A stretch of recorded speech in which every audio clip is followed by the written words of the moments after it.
punya semangat seperti orang-orang besar itu gitu loh.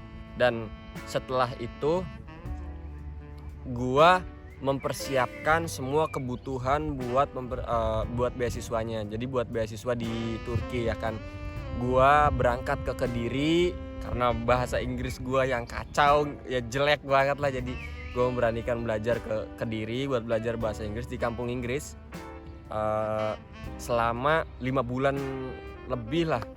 Ya harapan gue sih bisa dapat TOEFL. Nah di kampung Inggris di Kediri ini gue banyak dapat pengalaman baru, berkenalan dengan orang-orang baru, yang banyak award beasiswa dari mancanegara gitu. Ada yang dari Australia, ada yang dari Amerika, dan itu membuat gue makin semangat gitu loh di Kediri. Nah terus pada saat di Kediri gue udah nyiapin semuanya 5 bulan, lalu gue tes TOEFL. Walaupun tes TOEFL ini bukan keharusan buat apply beasiswa di Turki itu. Nah, akhirnya gua tes dan hasil tesnya masih kurang dari 500. Waduh, gimana ini kan. Tapi ya udahlah, bismillah aja lah, gua udah berusaha semaksimal mungkin buat kuliah di sana. Gua bikin motivation letter, gua benar-benar periksa lagi dalam 1 bulan itu, periksa konsultasi dengan tutor gua yang ada di sana. Gimana. Nah, akhirnya gua apply beasiswa, semuanya udah beres. Nah, setelah itu gua pulang ke kampung sambil menunggu pengumuman beasiswa, dan pengumumannya itu pada bulan Agustus. Nah, sedangkan waktu itu ada ini lagi kan, ada SBMPTN kan.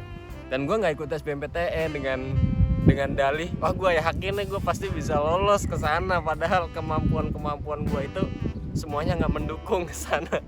Ya padahal semuanya itu kayak TOEFL aja nggak lebih dari 500. Ya intinya mungkin serba pas-pasan lah ya. Gue hanya yakin di motivation letter gue yang gue udah diskusiin lama, dan yakin lah di situ. Nah terus singkat kata, pas bulan Agustus itu, pas bulan Agustus ada pengumuman bahwa berkas gue diterima. Lalu akhir Agustus ada pengumuman lagi bahwa gue ditolak. Gue gagal di beasiswa Turki ini. Ya gue sedih dong.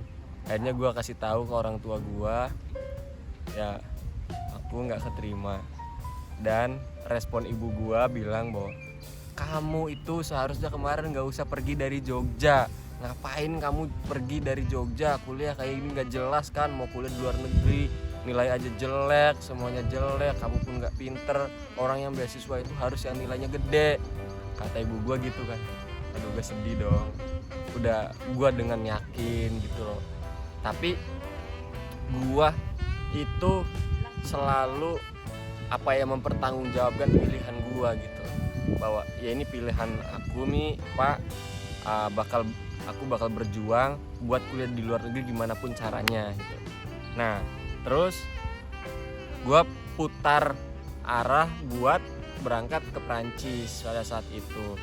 Pada saat menentukan buat ke Prancis itu gue belajar bahasa dulu di Jakarta. Jadi ceritanya itu waktu di Jakarta pun gue nggak ngekos, gue nggak tinggal di saudara karena saudara gue jauh dari IFI gitu loh, Institut Français Indonesia, itu jauh. Akhirnya gue memutuskan untuk berteduh di masjid di daerah Senen gitu ya. Jadi gue itu jadi takmir lah ya, mungkin kalian nyebutnya takmir masjid. Jadi gua itu tidur di masjid, inti ya mandi semuanya di masjid gitu. Jadi selama 6 bulan gua di Jakarta itu gua tinggal di masjid cuy. Jadi gua tinggal di masjid. Nah di masjid itu yang sebenarnya banyak memberikan keilmuan baru, pengalaman baru pada gua. Karena di masjid juga gue bisa ngajar adik-adik kecil yang di sana gitu loh. ya bisa sambil nyari pengalaman baru lah, berkenalan dengan orang-orang yang soleh gitu kan istilahnya. Gua lebih pengen mendekatkan lah mungkin ya. Kalau gua menyerah waktu gua selesai pengumuman Turki bus lari, ya mungkin gue bakal nyerah gitu loh, karena gue udah terlanjur sakit hati apa, juga udah males banget lah pada saat itu kan, istilahnya udah males lah, udah berjuang apa, udah ngabisin waktu 1 tahun masih gagal. 1 tahun loh teman-teman gagal. Tapi gue waktu itu karena udah punya lumayan daya baca yang agak kuat, gue pun membaca buku banyak. Ya gue tahu gitu loh teori-teori ataupun pengalaman-pengalaman hidup orang besar itu, bahwa ya gagal sekali nggak masalah lah ya kan, gagal 2 kali juga nggak masalah. Yang penting lu jangan berhenti terhadap kegagalan lu itu gitu loh. Karena lu itu sebenarnya gagal ketika lu berhenti pada saat gagal. Lu gagal ketika berhenti pada saat gagal. Karena bagi gue semuanya adalah proses. Nah terus waktu gue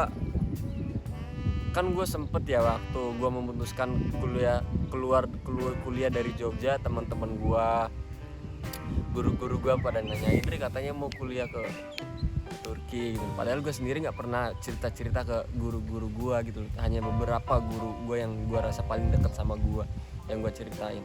Tapi gue bisa menyebar cepat gitu. Pas gue main ke sekolahan, Ri kapan berangkat ke Turki?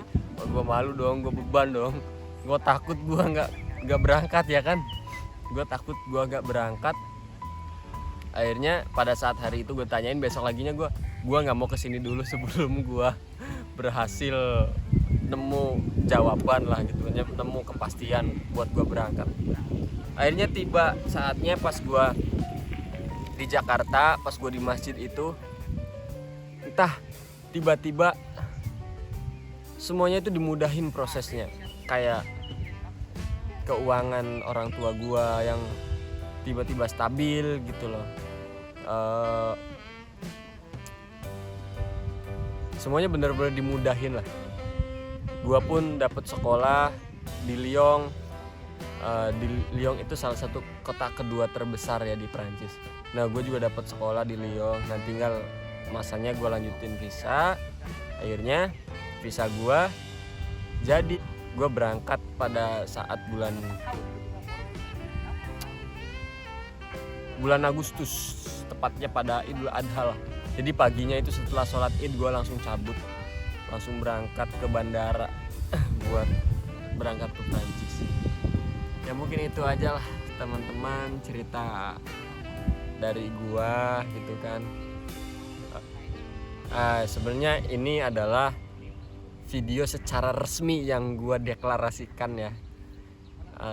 Dan gua juga pertama kalinya mendeklarasikan, meminta teman-teman untuk ya silahkan komen di bawah ini gitu loh, untuk memberikan kiranya apa yang harus saya buat, video apa yang harus saya buat untuk kedepannya ya. Dan jangan lupa di like dan jangan lupa di subscribe juga buat mendukung konten gue biar lebih semangat lagi ya. Karena jadi itulah perjalanan cerita gue, mungkin singkatnya itu. Barangkali ada yang mau ditanya-tanyain, silahkan komen-komen di bawah ini. Mungkin hanya itu ya teman-teman. Kedepannya gue bakal membuat banyak konten atau berbagi perspektif tentang politik dan filsafat gitu.